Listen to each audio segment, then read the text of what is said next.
હાલ સમગ્ર ગુજરાતમાં 65,000થી વધુ વિદ્યાર્થીઓ ઈ પાસનો ઉપયોગ કરી રહ્યા છે અને તેનો ઉપયોગ સમય અને શક્તિની બચત તેમજ વિદ્યાર્થીઓને એસટી બસ સ્ટેન્ડ પર લાંબી કતારોમાંથી બચાવે છે, તો બીજી તરફ શાળા કે કોલેજના વિદ્યાર્થીઓ પોતાનો અભ્યાસ અધૂરો છોડીને પાસ મેળવવાની ઝંઝટમાંથી મુક્ત થયા છે।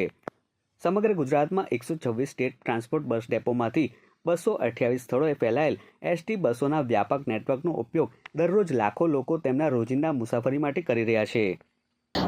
અમે પાસ કઢાવવા માટે નોર્મલી 3 થી 4 દિવસ લાગે છે અને અમારો અભ્યાસ બગડે છે, પરંતુ ઈ કાર્ડની એ ફેસિલિટીના કારણે અમારો કાર્ડ અહીંયા સંસ્થા દ્વારા જ કાઢી આપવામાં આવે છે અને એ ઓછો બગાડ થાય છે અને લેક્ચર પણ ઓછા બગડે છે, જેથી અમારો અભ્યાસમાં ખલેલ ઓછી થાય છે। જો કે આ સેવાનો સૌથી વધુ ઉપયોગ ગ્રામીણ વિદ્યાર્થીઓ દ્વારા કરવામાં આવે છે, જે અંતર્ગત સાબરકાંઠા જિલ્લાના હિંમતનગરના કોઈપણ વિદ્યાર્થીને કોઈપણ ડેપો પર પાસ બનાવવા માટે લાંબી કતારોમાં ઊભા રહેવાની જરૂર નથી, જ્યાં હવે ઈ પાસની સુવિધા શરૂ કરવામાં આવી છે,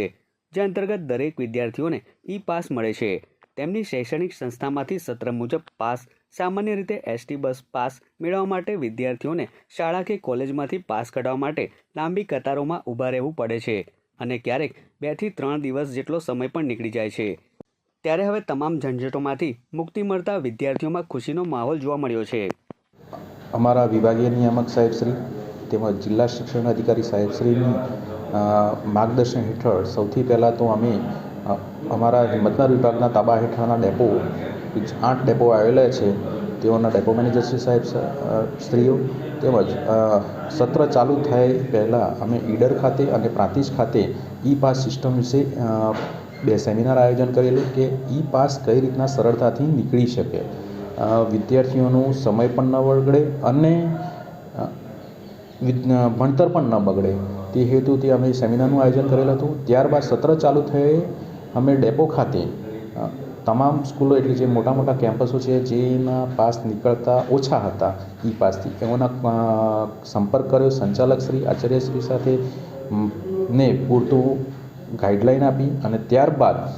તેઓ દ્વારા સ્કૂલમાં જ ઓનલાઈન એન્ટ્રી કરી સ્કૂલમાં જ કલેક્ટ કરી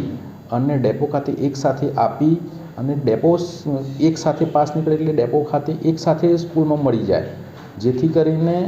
વિદ્યાર્થીનું ભણતર એકદમ સલામતીપૂર્વક અને વાલીને પણ એકદમ શાંતિપૂર્વક હાશકારો થાય।